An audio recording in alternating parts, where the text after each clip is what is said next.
Hello and welcome. This is AFM Justin Rishworth speaking. And today we're doing videos of, we're going to analyze 4 to 5 games quickly. This is for educational purposes, and I hope that you all like it.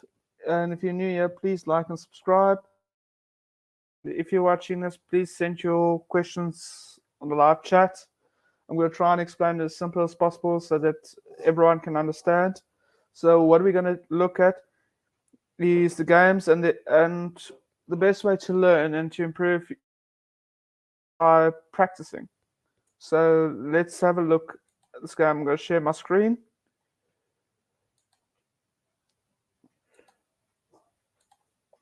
Okay, so the first game we're going to be looking at the moment is Garry Kasparov versus Semyon Palamnik. It's a Russian tournament played in 1978 at La Vita. This is round 7, and Garry Kasparov was 13 at the time when he was playing, believe it or not. So let's have a look at this game. He played e4, knight f6, e5, knight d5. So if you have not seen this, this is what they call the Alekhine defense. Back there. And the lesson of this game, we will look at it in a minute.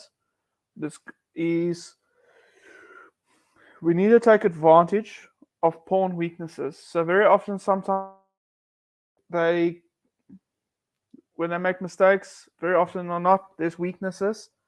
And the lesson so far is we need to take advantage of it. And let's see how Garry Kasparov does this.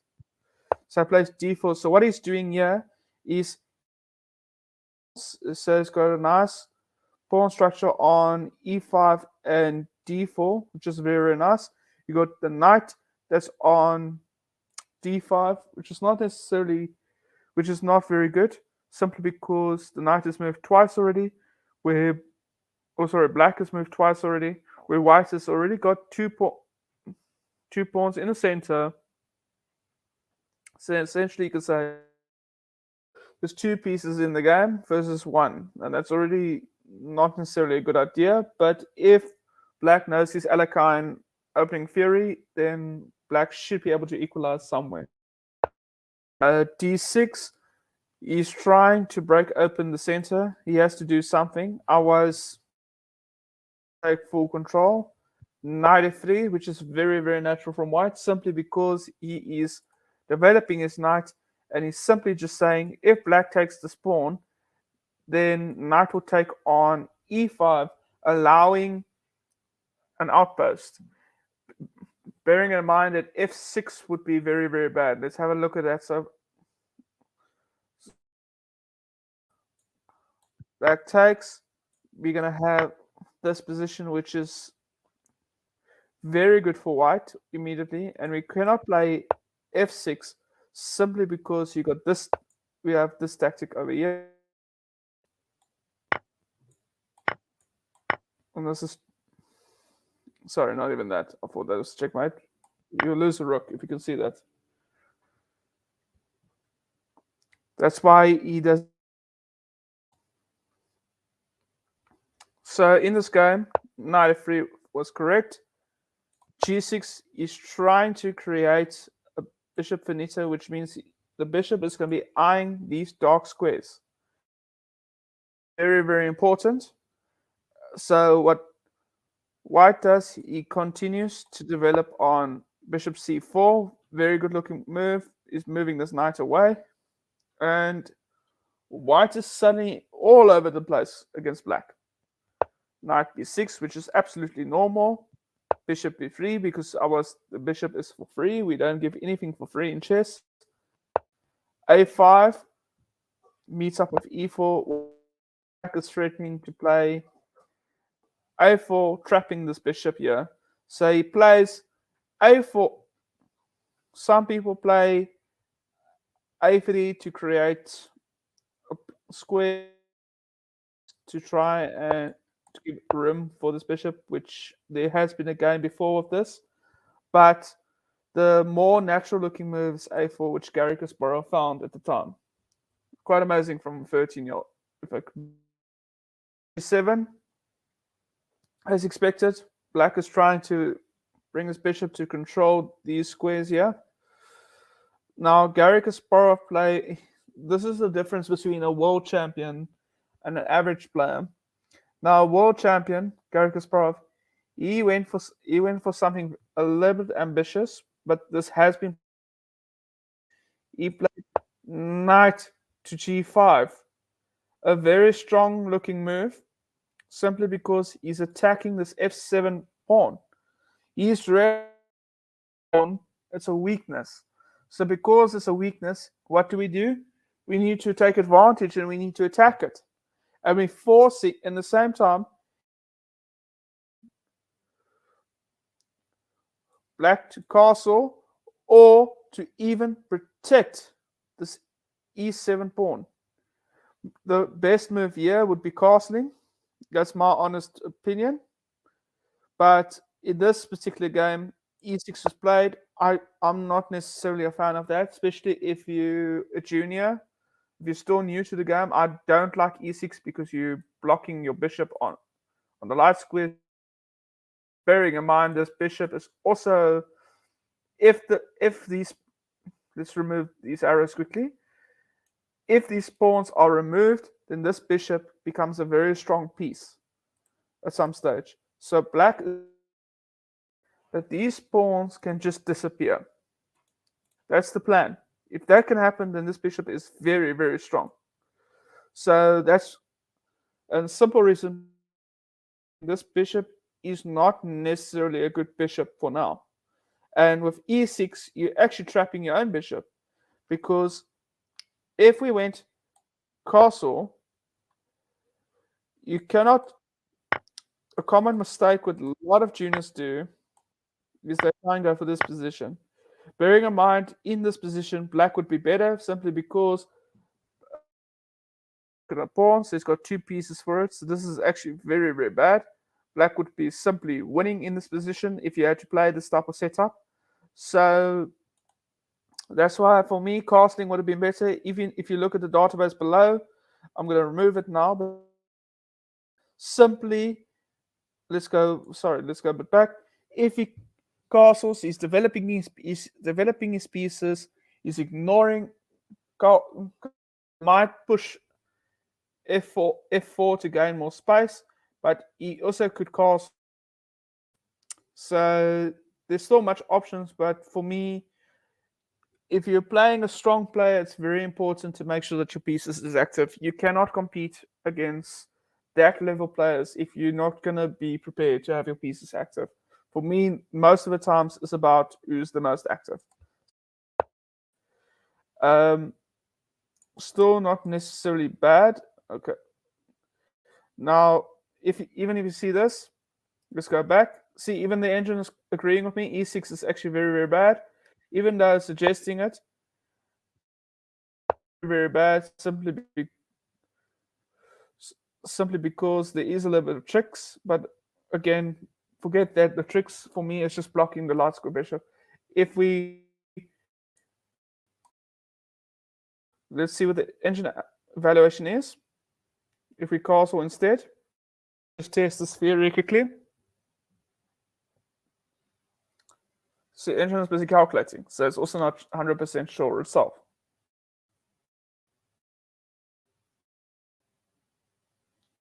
So we give it some time. But what we can agree is this. If we went for this position, if you're a youngster, see it's negative 2.6, which is actually very, very bad. See, it's even going lower. That bar, if you don't know how the engine works, look at this bar. The bar will tell you who's winning and losing. So that's very, very bad. So castings happen. Okay, there's been a draw in this position. F4 would be expected, but essentially the trick is the engine is seeing is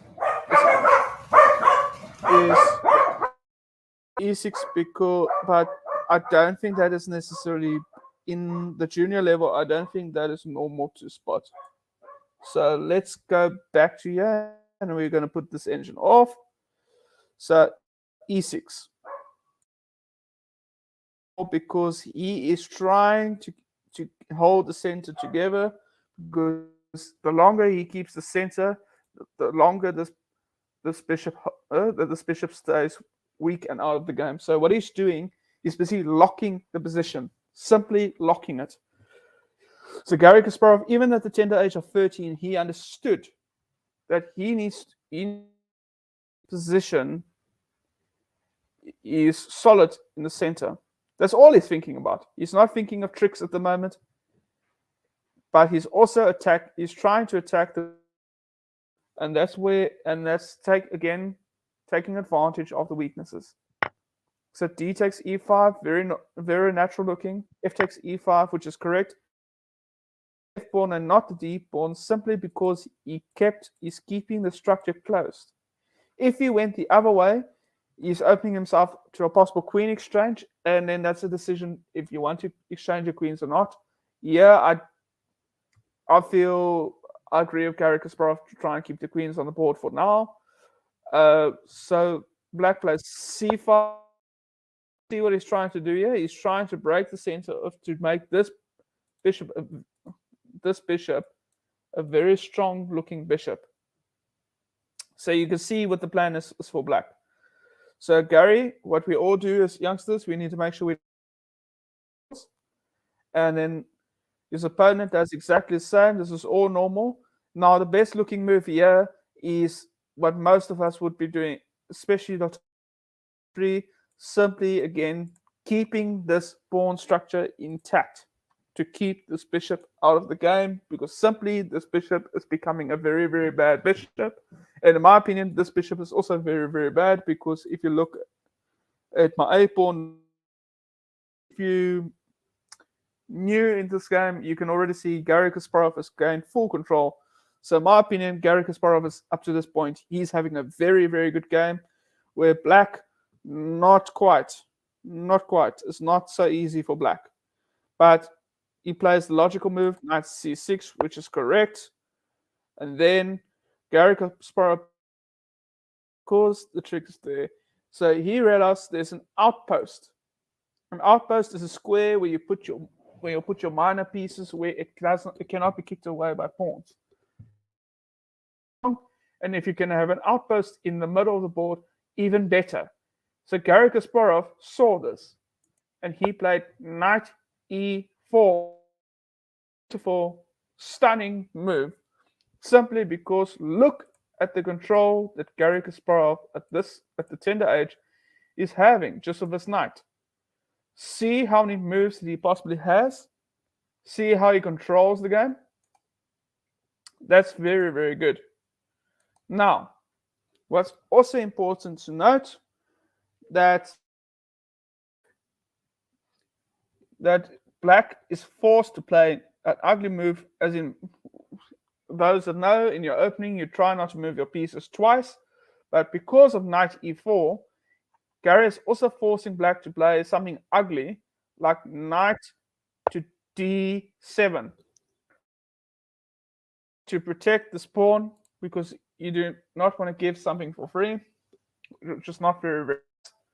So, but notice how the black bishop is stuck, and this light square bishop is stuck for black. So black, in my opinion, is not looking very good. If we put on the engine, you can see the engine's, because he is saying, or the engine saying plus 2.2, and the reason is exactly what we said. These two bishops are very, very much, it's not doing anything. At this point, you might as well play without it, which in chess is not ideal. So why does he play bishop e3? Because he's keeping the pawn structure intact, and he's putting his bishop so that he's keeping a watchful eye, and simply he's also threatening to capture this pawn at some point. Maybe not now, but later on. Black he sat down a few minutes. He thought about his options, and what did he came up with? And I don't know if I like this move. So And we see what the engine says. Also agrees with me, simply because you got this bishop on g5, which even here in the game, Gary Kasparov did take. You're allowing this ugly, annoying pin. It's actually very, very annoying. It might not be a mistake, but it's annoying because now you not only must you worry about your two dark square bishops, now you got to worry about freeing your knight. Three pieces that is not doing much. Two that's not doing much, and the third one, it temporarily can't move anywhere because it's being pinned to its queen by the bishops. So Garry Kasparov played a very aggressive bishop g5. Now note, these bishops are very, very bad. This bishop is pinning the knight to the queen. So suddenly you got three pieces that cannot ever get into the game. So you can already imagine Black's options limited. So if you're watching here, let's put this position into human life context. When you're going to a shop or restaurant, mom and dad, or you and your partner, or whoever's watching it, you're deciding what you want to eat at the restaurant, and you're not sure what to eat. The more you look, you don't order the first thing that's in the menu. All your options that you have available to you. And then what do? You eliminate from your options what you like and what you don't like. So now let's put that contents into this game. If we look at Black is so cramped with so much problems, as we showed in the circles and the arrows. Black does not have that many options and or could not move. If you look at White's pieces is just working so well. So let's get rid of this. Look at White's pieces. Look there. They're all moving freely. This queen has got all the space in the world where she desires to move. And then you got Black, not that much, if we can see there. That's actually not so nice for the queen alone. I'm saying the queen because a lot of people love the queen. But now let's take the arrow away. This knight is going to come at some point. This knight's going to go. And if there's ever a sacrifice or fancy move, if you want to make it easier, you can already see in this position is going to come from White. Simple is in a lot better position. It's easier to play. With Black is not looking really good. So therefore, White is creating conditions to attack, which is very, very important and important to take note of. So the move he has at the moment is C takes d4, C takes d4. Trying to create a weakness here. He has to do something. He's trying to create this open file. Whoever gets this open file will definitely dominate this file, or this part of the board will get the advantage there. So yeah, Black has to do something about h6. I'm not a fan of h6, but he has to play h6 to try and get rid of this nasty pin. Otherwise, Black's going to be stuck the whole game through. He has to. That explains why White's position is a lot better. So bishop h4, but he wants to keep that pin. The longer he keeps the pin, the better it is. And notice what the large juniors do, they will take this knight. He does not take the knight. He keeps the knight stuck. That's very, very important. So g5, kicking the bishop away. Again, he has to break this pin. If you can see g5, the pin. So what does Garry Kasparov does? He moves his bishop to f2, g3. Doesn't have that much space where he can try and do something with it. But again, White is still better here. g6 to free the queen. He has to free the queen at some point. I think we can all agree. Now suddenly this queen is already looking a little bit better. This knight looks like he's doing something now. So now you can agree, if we can get this bishop out, Let's move to arrows.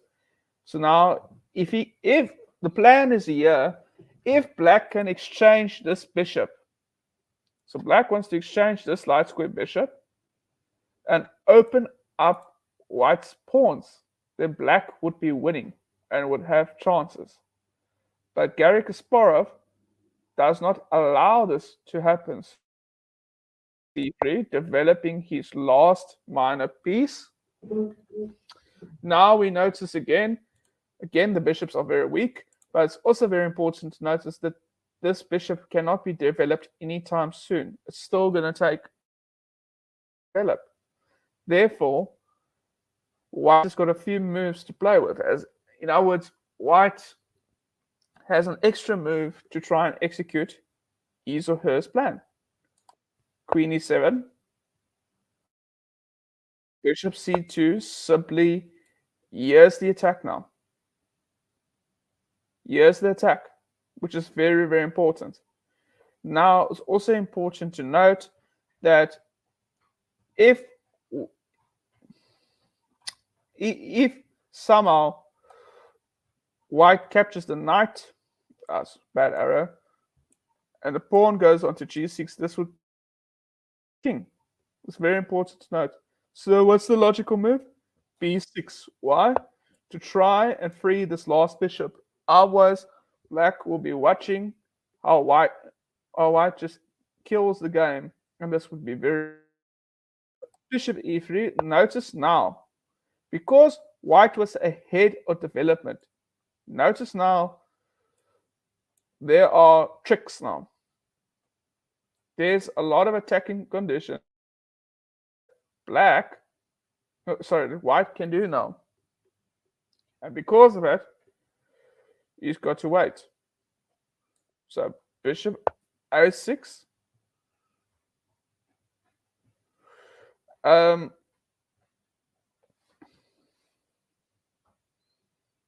Rook f2, moving the rook out of this diagonal. But also notice how the difference is, because this bishop's too late, white still looks a lot better. Knight h8 to protect the f7 pawn, because now what's going to happen, that's the plan. Do you remember Garry Kasparov's plan of the position quickly? Knight to g5. Remember that when he was attacking this pawn? Now his pieces are ready, so he was getting his attack. Now, notice the same thing happening. Garry Kasparov kept his eye, what they call his eyes onto the target, which is very, very important to take note of. So, because of this, Garry Kasparov says, I am going to weaken black's king. How am I going to do this? I'm going to give this bishop. Simply because pawn must take, because it's attacking this queen. Or move the queen and I will take your last pawn. So, and note, sorry about that. Notice this f7 pawn is weak. So what does Garry Kasparov does? He plays the powerful queen to a. He's attacking this square, and there's a lot of weaknesses in this light square. So, or he could do at the moment, black can do, is simply to try and get some counter play, to try and protect his king. So what does Garry Kasparov do? He takes second pawn, and now 2 pawns still up in material, but what's important to note here is black's king is in trouble and is trapped. Let me show you how. So why is it stuck? So if black ignores white's threat at the rook f8, he plays, then there's rook takes f5, e takes f5, bishop d3 check, king f, 7, checkmate. See how important, see how careful black needs to be. So when you're being under attack, you need to be careful. When you're losing, you need to be precise. F7 to avoid that. So what does Garry Kasparov does? He says, well, I don't want your rook right now. I'm going to attack you even further because your king is not looking. Bishop takes f5. Now, what happens if rook takes f5? E takes f5, bishop d3. So you got this tactic over here, a very important tactic. King f8, and then this is a powerful tactic over here. So what will happen simply is you can resign up to this point simply because it's not in a very, very good position at all. Let's see why. I'm going to put on the engine just to back. Well, engine says not, but at this point, there's a lot of trouble here. And also, this will allow, no, sorry, and this will equalize the position. Sorry. This will equalize the position, and that's what Garry Kasparov does not want. He wants to win it. So bishop takes f5, rook takes f5, e takes f5, knight d5. See how the pieces are all working together, and we'll see shortly what is the plan and why did he do what he did. Queen e8, change the queens. Now notice Garry Kasparov is a piece down, or is 2 bishops down, 3 pawns. So he will not exchange because it would be very bad. And he's busy attacking black at the moment. So when you're attacking black, try not to exchange too many pieces, and especially try not to exchange queens, because that can slow down and ruin your attack. So queen h7 check, king f8. Watch what he does now. Queen takes f5. Very good. King to go back to g8. So what he's done, he's created what they call a little bit of a wheel. So he's going to zigzag until he gets what he wants. So king f8, rook a3. Because he couldn't play, he wanted to play this, but it doesn't work because bishop takes. So what he does a rook left. So in other words, rook left, so he's bringing his rook in the game another way. He's lifting his rook. That's what they call rook left. Rook c8, he has to do something. Otherwise, this is what's going to happen. If he goes queen g6, which looks normal, rook f3, king e8, queen g8 check, knight f8, rook takes f8, knight f6,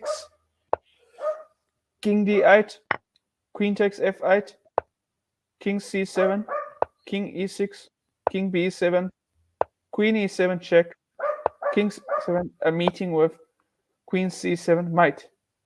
So that's why he played rook to avoid these complications, because this would be checkmate for black if he's not careful. He continues with his plans. Check. Knight f6, blocking the check, which is right. Look what Garry does. h3. Queen g6. But again, he allowed the conditions to attack. So rook takes f6, check. Bishop takes f6. Knight. Why? Because this bishop is blocking the queen. So now there's tricks here. King e8, knight takes f6. Suddenly, black's in trouble. And let's see what the engine says. Why? Why? Because king is stuck. So which means queen takes, e takes f6. So essentially, black loses a queen, if you see there. Very important to note, So this is why the lesson of this game, of game number one, is to take advantage of your opponent's weaknesses, especially pawns. Sometimes your pawns creates more weaknesses than what you think. That's very important to note. So I feel let's do,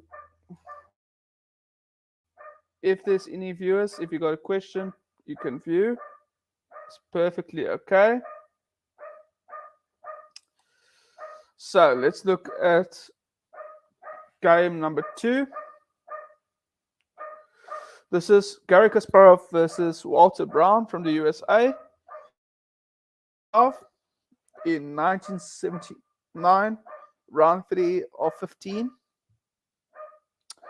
And this was, in this game, is learn to get the defenders out the way. Sometimes you got to remove the defenders. So let's have a look at this game. D4, knight f6, c4, e6, knight f3, and then we got b6, which is a queen's in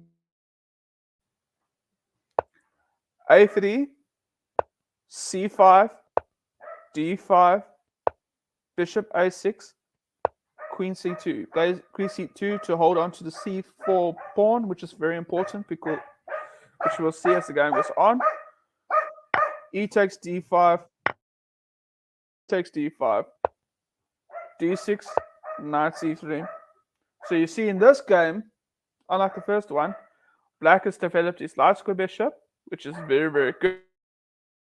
And there's a little bit more freedom this time around. Knight b7, so still developing the pieces very, very normally. Bishop f4, controlling the center.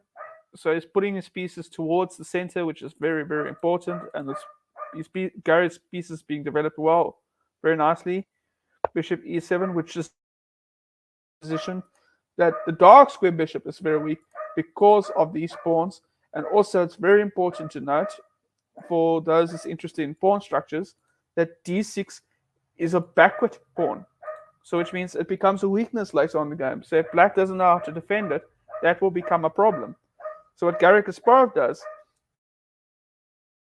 he cannot play pawn to e3 because he will simply lose this bishop, and he will lose his right to castle. He does not want that. So what does he goes for finita bishops? He creates a different exit, which is very, very important. So black castles, bishop g2, rook e8 are castles. Now here we can agree that this position is equal. This, because it's being blocked by its own pawn. Dark square bishop is blocked by its own pawn, which is very important. However, it's important to note that this pawn, again, on d6, becomes a weakness as the game goes on. This light square bishop for black is piece for black, and so is this f6 knight. So this is actually very, very good. Again, this is a very, very nice position. So nothing really happening. There's no tricks at this point. Knight h5, kicking this bishop. He's trying to get both this knight also in the game at some point. Bishop d2, retreating the bishop, which is actually better than bishop e3, simply because he does not want to block this pawn if the pawn does manage to get out at some point. Knight h to f6. Now, this was black's very first mistake. It's the first mistake twice. Now, it's important to note that we do not move our piece twice in the opening, and he's simply just given white the tempo, which for Garry Kasparov, this is very much welcoming. So he plays e1, centralizing the rook, which is very important, and protecting this e2 pawn. So this e2 pawn's got freedom. Bishop f8, protecting this g7 pawn, and also activating the rook, which is A4, very nice move. Garry Kasparov is finding, is creating a plan, and his plan is to try and break up this pawn at some point, and he's trying to use what they call the initiative. And again, remember what we said about outposts. This becomes a nice outpost for the knight also. Knight g4, knight b5. Very nice. It's a very nice one. And just to note, we do not recommend taking it simply because then this will be watching this pawn for the rest of the game, because these two pawns is black's weak pawns. You do not want to give that away. So bishop b7, e4. Why? Because it's a finito bishop, centralizing the pawns. This move is the light square bishop becomes very, very weak for white, but then so does for black. But the difference is here, though, is this dark square bishop is also a bit weak. This dark square bishop for white is a lot stronger. If we evaluate, see there plus 1.92 for white, simply because Garry Kasparov is playing with initiative, and his pieces are a lot better, or much betterly placed. A6, kicking the knight away. He has to try and do something right. Knight a3 to c3, because this becomes an outpost also. So a6 was removing this knight on the a5 outpost. But now there's a new outpost, and thanks to now we understand why Garry Kasparov played a4, because now if knight to c4, this pawn is protecting it, which is very important to note. Rook b8, very good move. h3, kicking black's knight. So this knight is going to move for the 4th time in this game. Knight gf6. Bishop c a few times. Now white has got some initiatives, and he's put his bishop on his fullest strength, as we can see here. So white will play on the dark squares at the moment. Queen c7, knight d2. Why? Because he's going to try and open up these. Firstly, he's defending this pawn. Secondly, he's going to try and open up to give his light square bishop power. Bishop c8, getting the pieces away from this light square, which is very, very crucial. Bishop f1, simply because Garry Kasparov's this, so it's going to be, so he feels it will look a little bit stronger if he used this diagonal here. g5, very strong, ambitious move, simply because yes, he didn't play. The idea was he thought about g6 simply to get his bishop out somehow. But what he also saw is g5 is it looks more an attack on the king side for white. So now if you see g5 and a4, it becomes a race to see who gets who first. So with knight f3, f6 protecting this pawn, which is logical.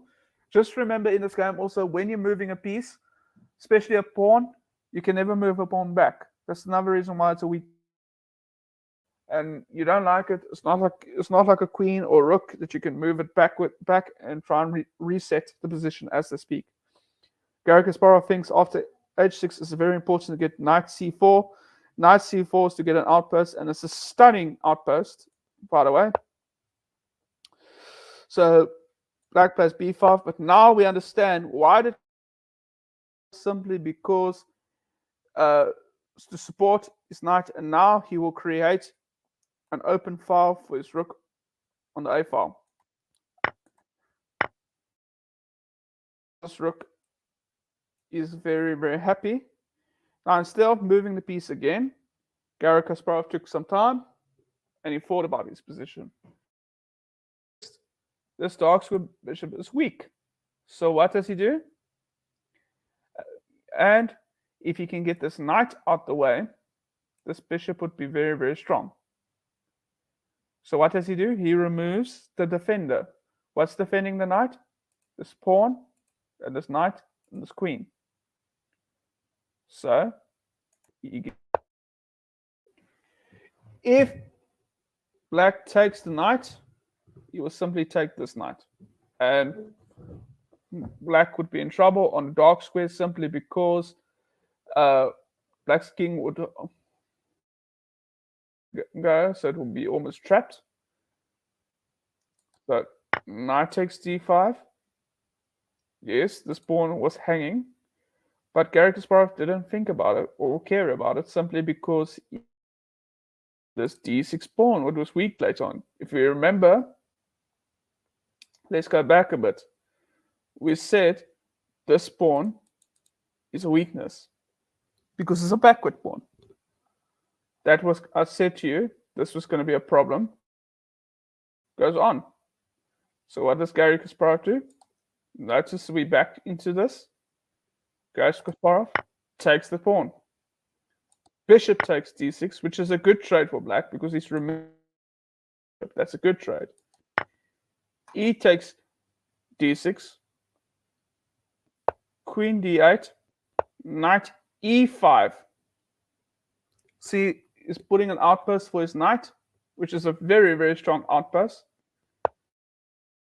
Before trying to threaten the queen, to move the queen away, White does not want to remove this bishop because it's a very strong bishop at this moment. So he goes queen d2, knight takes e5, and he takes with the rook, not with the bishop.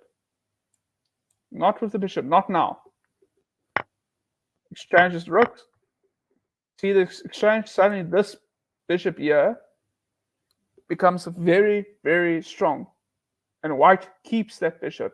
Whatever he does, he keeps the bishop. That is key for him at the moment. Knight c6. And it's all imbalances. He's got two bishops. He's got a bishop there, which gives a slight advantage over a knight and a bishop simply because a bishop pair covers more squares. So simply because he's going to put his queen there now, and he's got a very important pass pawn on d6.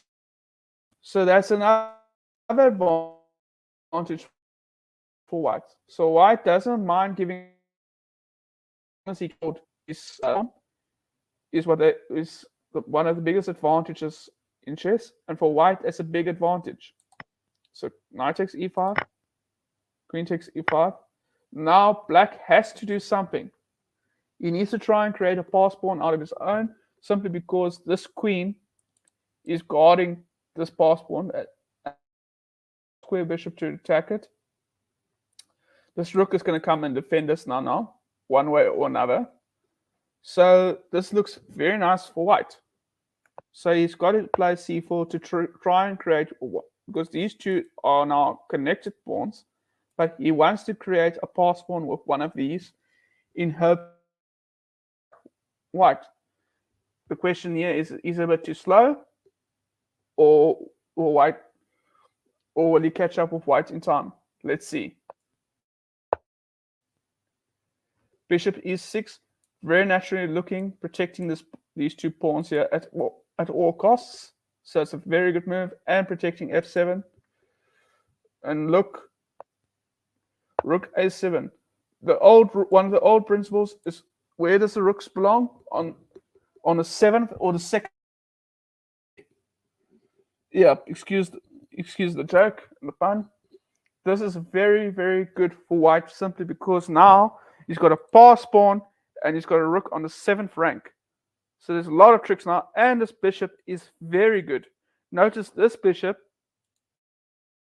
own pawn at this moment, and the bishop does not, and the dark square bishop does not have many places to go.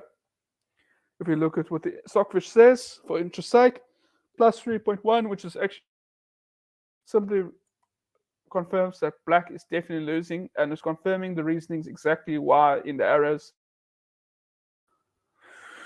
White is slightly better. B4, yes, he has to, even though engine does throw it out, but it was played. Only reason why, because he's got to try and create a pass pawn and hope that black can catch white in time, which Gary is not going to mess it up. So bishop e4, getting this bishop to its strongest potential. Three pieces, including a pass pawn, that's at its strongest potential. So in other words, it's its best point where it can actually really, really hurt black. This is important. So what does c3?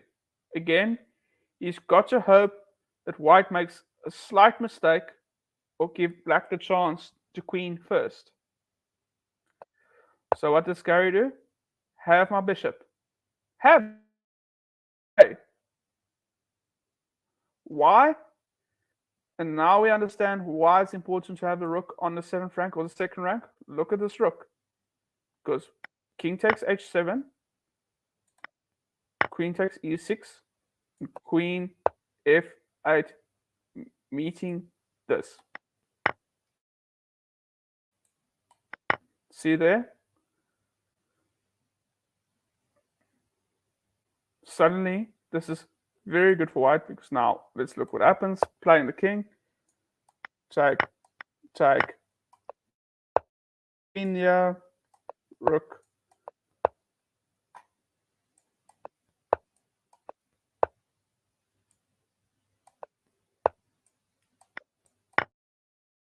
This is why black resigns. So we're seeing why black resigned.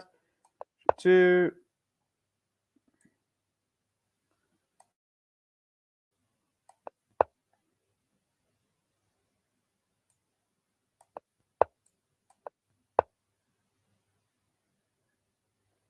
See there? Queen versus rook. So this is the end of the video. Please like and subscribe and see if you want to see if there's any more. Hope you really enjoyed this. You can take good lessons out of it. I thank you for watching. Again, if you want to see more, like and subscribe. And we'll see you soon. Thank you.